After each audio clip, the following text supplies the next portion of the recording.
Hello everyone, welcome to Better Minds. मेरा नाम है शुभम और आज की इस वीडियो में हम स्टार्ट करने जा रहे हैं सॉलिड स्टेट का lecture number 7, formula of a compound and number of voids field. तो अब यहाँ पे हम देखेंगे कि अगर कोई भी हमारे पास अगर कंपाउंड होता है तो उसका फॉर्मूला किस तरीके से क्रिएट होता है किसी भी एक क्रिस्टल में, और यहाँ पर कितने जो उसके वॉइड्स होते हैं वो किस तरीके से जो है वो फिल होते हैं, कौन से वॉइड्स फिल होंगे, टेट्राहेड्रल वॉइड फिल होंगे, ऑक्टाहेड्रल वॉइड फिल होंगे।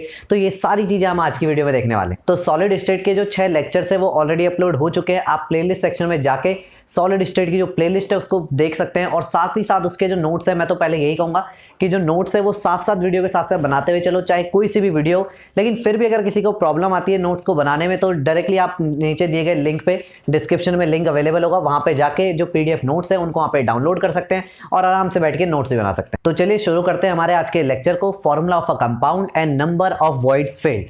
तो सबसे पहला जो यहाँ पे पॉइंट है वो हम देखते हैं कि जो भी हमारे पास जो आयनिक सॉलिड होते हैं उनमें जो बिगर आयन होता है। अब देखो बिगर आयन के ब्रैकेट में क्या लिखा है, यूजुअली एनायन, ज्यादातर कौन होता है, एनायन होता है।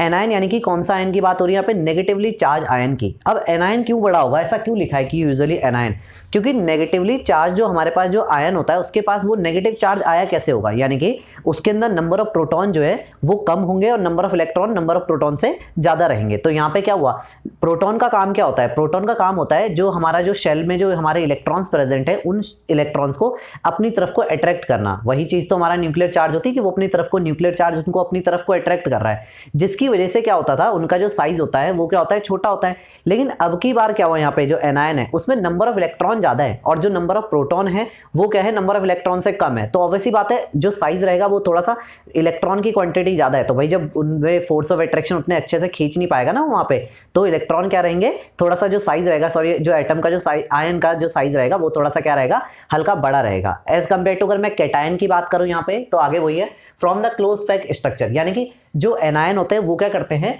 जो क्लोज पैक स्ट्रक्चर होता है यानी कि स्ट्रक्चर को बनाने का काम, बेसिकली जो पूरा एक जो ढांचा जो वहां पे खड़ा होना है जो क्रिस्टल का, उसको खड़ा करने का जो काम है, क्लोज पैक स्ट्रक्चर को बनाने का काम है, वो किसका होता है, बिगर आयन का, और जो कि हमेशा क्या होता है, जनरली हमारा एनायन ही होता है। अब बात करते हैं यहाँ पे स्मॉलर आयन की। छोटा आयन कौन होगा, यानी कि कैटायन जो होता है, यूजुअली कैटायन वहां पे लिखा है, यानी कि जो कैटायन होता है यूजुअली क्या होता है, छोटा वाला आयन होता है। ऐसा क्यों, छोटा वाला आयन क्यों है, क्योंकि कैटायन यानी कि पॉजिटिवली चार्ज आयन। अब पॉजिटिवली चार्ज जो हमारे पास जो आयन होगा उसमें क्या होंगे, प्रोटॉन्स ज्यादा होंगे, इलेक्ट्रॉन कम होंगे। तो प्रोटॉन क्या कर लेंगे, बहुत इजीली जो इलेक्ट्रॉन है उनको अपनी तरफ को खींच लेंगे, और जो साइज होगा वो क्या हो जाएगा, जो रेडियस है वो क्या हो जाएगा, थोड़ा सा छोटा हो जाएगा। यानी कि स्मॉलर आयन यहाँ पे कौन हुआ, यूजुअली कैटायन होता है। और ये लोग क्या करते हैं, जो स्मॉलर आयन होता है वो क्या करता है, वो वॉइड्स को ऑक्यूपाई करता है। हमने पिछले लेक्चर में पढ़ा था ऑक्टाहेड्रल वॉइड, टेट्राहेड्रल वॉइड, इस तरीके के जो वॉइड्स पढ़े थे।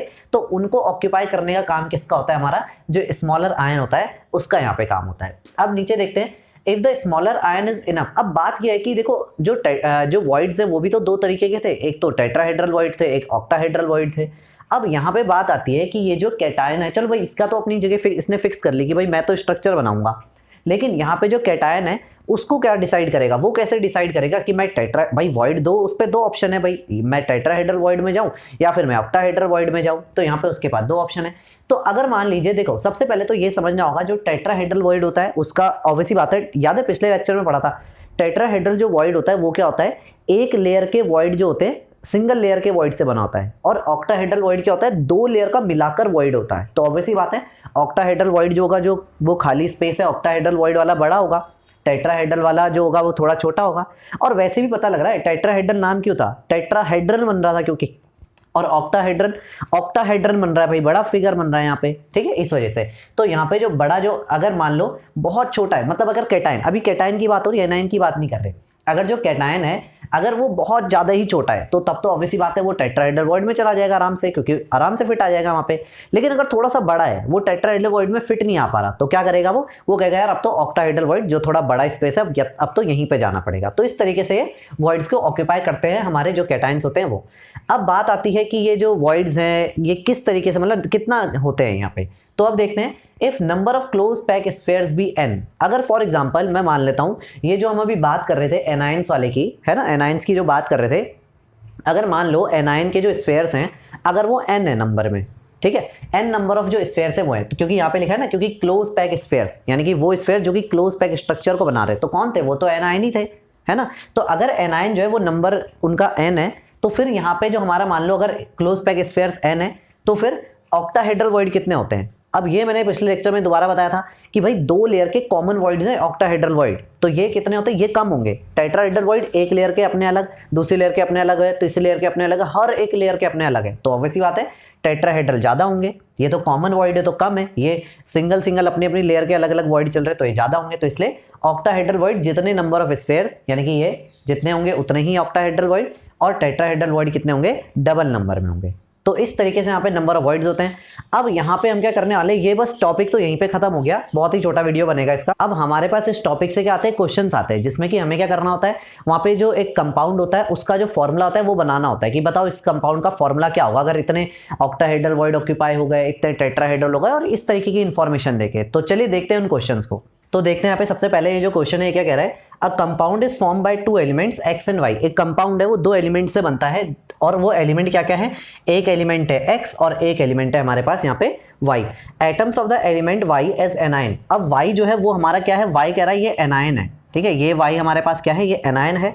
मेक CCP, ऑब्वियसली बात है कहने की जैसे भी पढ़ा था कि एनायन जो होता है वो क्या बनाता है, ये क्या बनाता है हमारा, ये बनाता है CCP, है ना, यानी कि ये जो बेसिक जो ढांचा जो बना रहा है CCP, ये क्या स्ट्रक्चर कौन बना रहा है, ये बना रहा है। And those of the element X as cation, और कह रहा है कि जो एक्स है वो हमारे पास क्या है, वो हमारे कैटायंस है। और कैटायंस याद होगा अभी पढ़ा था कि ये हमारे क्या करते हैं, जो वॉइड्स होते हैं उनको ऑक्यूपाई करते हैं। अब देखते हैं वॉइड्स कौन से ऑक्यूपाई कर रहा है, occupy all the octahedral void. तो ये कह रहे हैं कि ये क्या कर रहा है, जितने भी ऑक्टाहेड्रल वॉइड हैं उन सबको क्या कर रहा है, ये ऑक्यूपाई कर ले रहा है यहाँ पे। तो ये ऑक्टाहेड्रल वॉइड्स को ऑक्यूपाई किया इसने यहाँ पे, ठीक है। What is the formula of the compound, तो अब कंपाउंड का फॉर्मूला बनाना है। अब देखो यहाँ पे हमको नंबर ऑफ वो तो नहीं दिया, बट मैं मान लेता हूँ कि ये एनायन जो है, जो कि ये नंबर ऑफ वाई एनाइंस, ये जो वाई जो एनाइंस है वो मैंने मान लिया कि n है, ठीक है।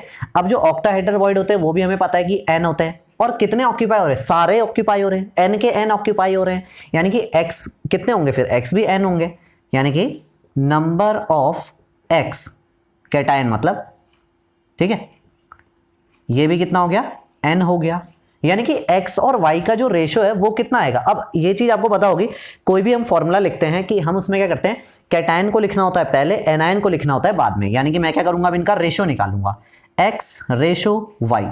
तो x कितना है, x है n, ठीक है, भले इसको बाद में लिखा लेकिन पहले यहाँ पे x को लिखा क्योंकि कैटायन, एनायन कितना n, तो भाई ये n से n कटा, इनका रेशो कितना आ गया 1:1 आ गया, यानी कि इसका फॉर्मूला क्या हो जाएगा, यहाँ पे मैं लिख लेता हूँ फॉर्मूला कितना हो जाएगा एक्स वाई, क्योंकि दोनों के नीचे 1 1 तो हम लिखते हैं नहीं कभी भी कंपाउंड के फॉर्मूले में, तो फॉर्मूला क्या बन गया एक्स वाई, इसका फॉर्मूला हो गया। अब एक्स वाई की जगह कुछ भी हो सकता है, जैसे Na Na positive Cl negative, ऐसा कुछ भी मतलब ऐसा फॉर्मूला हो सकता है। अब आते हैं हम हमारे यहाँ पे जो सेकंड क्वेश्चन है उसके ऊपर, तो देखते हैं क्या कह रहा है। Atoms of element B form HCP lattice. तो भाई यहाँ पे सबसे पहले बताया गया है कि जो एलिमेंट बी है वो क्या कर रहा है, HCP लैटिस को फॉर्म कर रहा है। मतलब यहाँ पे लैटिस कोई सा भी हो, मेनली हमें क्या पता लग गया कि लैटिस फॉर्म करने वाला जो एलिमेंट है वो ये है। And those of the element A occupy 2/3 of tetrahedral void. और जो ए होता है, ए वाला जो है वो क्या कर रहा है, वॉइड्स को ऑक्यूपाई कर रहा है, यानी कि कैटायन वाला यही होगा, है ना। तो ये क्या कर रहा है, वॉइड्स को ऑक्यूपाई कर रहा है, लेकिन अब की बार कौन से वॉइड्स को ऑक्यूपाई कर रहा है, ये टेट्राहेड्रल वॉइड्स को ऑक्यूपाई कर रहा है, ठीक है। और टेट्राहेड्रल भी कितने, 2/3 ऑफ टेट्राहेड्रल वॉइड्स को, है ना, 2/3 ऑफ टेट्राहेड्रल जो वॉइड्स हैं उनको सिर्फ ऑक्यूपाई करता है, सारे के सारे टेट्राहेड्रल वॉइड्स को नहीं ऑक्यूपाई कर रहा। What is the formula of the compound form by the element A and B. तो भाई ए और बी जो है वो कितना क्या क्या जो बनाएंगे, फॉर्मूला क्या बनाएंगे, ठीक है। तो सबसे पहले तो हम यहाँ पे लिखते हैं लेट नंबर ऑफ एटम्स, ठीक है, इसके कितने एटम्स होंगे, और number of atoms of B, atoms हो आयन हो जो भी चीज़ हो, तो यहाँ पे बी के कितने हो जाएंगे, वो लैटिस बना रहा है तो ऑब्वियसली बात है n होंगे इसके, है ना, इसको n लिया। अब आता है ए के, ए जो है सेम चीज़ इसको नीचे लिखना है, number of atoms of A, atom हो चाहे जो भी हो, ए कितने बनाएगा, ए क्या कर रहा है, टेट्राहेड्रल वॉइड को ऑक्यूपाई करता है। टेट्राहेड्रल वॉइड कितने होते हैं, n के डबल होते हैं, यानी कि 2n होते हैं। लेकिन ये सारे के सारे जो वो है टेट्राहेड्रल वॉइड वो तो नहीं कर रहा, सारे कर रहा होता तो मैं 2n लिख देता। ये 2n का कितना कर रहा है, 2n का 2/3 कर रहा है, यानी कि 2n का 2/3 कर रहा है सिर्फ और सिर्फ, यानी कि कितना आ गया टोटल, 2 2 या 4, यानी कि 4/3 n आ गया यहाँ पर, ठीक है, ये हो गया। अब क्या करते हैं उसके बाद, अब हमें रेशो निकालना होता है, यानी कि रेशो से ही हमारा क्या आएगा, फॉर्मूला आएगा। तो फॉर्मूला अभी यहाँ पे देखते हैं, ए रेशो बी, ए कितना है, ए है हमारा 4/3n, रेशो बी कितना है, बी है n, तो भाई n से n कटा, 3 को उधर भेज देते हैं तो कितना आ गया 4:3। तो a और b का रेशो आया 4:3, यानी कि हमारा जो फाइनल जो फॉर्मूला होगा, फाइनल फॉर्मूला क्या बन जाएगा, a कितना है, a है 4 और b कितना है, b है 3, तो इसलिए हमारा फॉर्मूला क्या हो जाएगा, A4B3 जो है यहाँ पे, ये हमारा फॉर्मूला निकल के आ गया यहाँ पे। तो इस वाले टॉपिक में ज़्यादा कुछ नहीं, इसी तरीके के जो क्वेश्चंस है वो आते हैं अलग अलग तरीके से, ज़्यादा कुछ नहीं होगा। जैसे ये वाले क्वेश्चन है, ये हमने बहुत सिंपल वाले यहाँ पे जो क्वेश्चन है उनको उठाया था, ज़्यादा उनको थोड़ा सा घुमा फिरा के दे देगा, वहाँ पे मोल्स वगैरह डाल देगा कि अब की बार नंबर ऑफ जो वॉइड्स है वो नहीं बताएगा, वहाँ पे बता देगा इतने मोल वॉइड्स हैं ऐसे करके। तो इस तरीके से जो घुमा फिरा के क्वेश्चन है वो ज़्यादा से ज़्यादा आ सकते हैं। तो आपको एनसीईआरटी में मिल जाएंगे, अपनी जो बुक्स है काफ़ी सारी, उनमें वहाँ पे जो क्वेश्चन है वो आराम से मिल जाएंगे। अब यहाँ पर ये जो लेक्चर नंबर 7 जो है वो यहाँ पे खत्म होता है, और लेक्चर नंबर 7 के खत्म होने के साथ साथ ही हमारा जो चैप्टर है उसका ऑलमोस्ट, अगर आप कह सकते हैं यहाँ पे कि 1/3 जो पोर्शन है वो यहाँ पे खत्म हो चुका। तो इसी वीडियो के डिस्क्रिप्शन में जो PDF नोट्स है उसका लिंक तो मिलेगा ही मिलेगा, जैसे कि हर वीडियो में मिलता ही है, लेकिन उसी के साथ साथ जो प्रीवियस ईयर जो बोर्ड क्वेश्चन है उनकी जो PDF है वो भी यहाँ पे जो नीचे है वो डल जाएगी कुछ टाइम में, तो उसको भी आप चेकआउट कर सकते हैं और उसको भी अटेम्प्ट करो, पता लगेगा कि किस तरीके से क्वेश्चन है, जितना हमने अभी तक टॉपिक पढ़ा, लेक्चर 1 से लेक्चर 7 तक जो भी पढ़ा, उससे रिलेटेड कौन से क्वेश्चन आते हैं बोर्ड में, किस तरीके से पूछे जाते हैं। टॉपिक को पढ़ना एक बहुत ही डिफरेंट चीज होती है, और देन उसके ऊपर जो क्वेश्चन को अटेम्प्ट करना, कैसे वो क्वेश्चन पूछेगा, है ना। टॉपिक में तो हमने सीधे पढ़ा, लेकिन क्वेश्चन कैसे कितनी तरीके से घुमा फिरा के पूछ सकता है वो तभी पता लगेगा जब हम पुराने आए हुए जो क्वेश्चन है उनको अटेम्प्ट करेंगे। तो आई होप कि ये जो लेक्चर है समझ में आएगा। अगर इससे रिलेटेड कोई भी डाउट है तो नीचे कॉमेंट सेक्शन में क्वेश्चन अपना डाल के वहां पे पूछ सकते हैं, इंस्टाग्राम पे मैसेज भी कर सकते हो। तो चलिए मिलते हैं फिर नेक्स्ट वीडियो में, तब तक के लिए पढ़ाई और मजे दोनों करते रहें।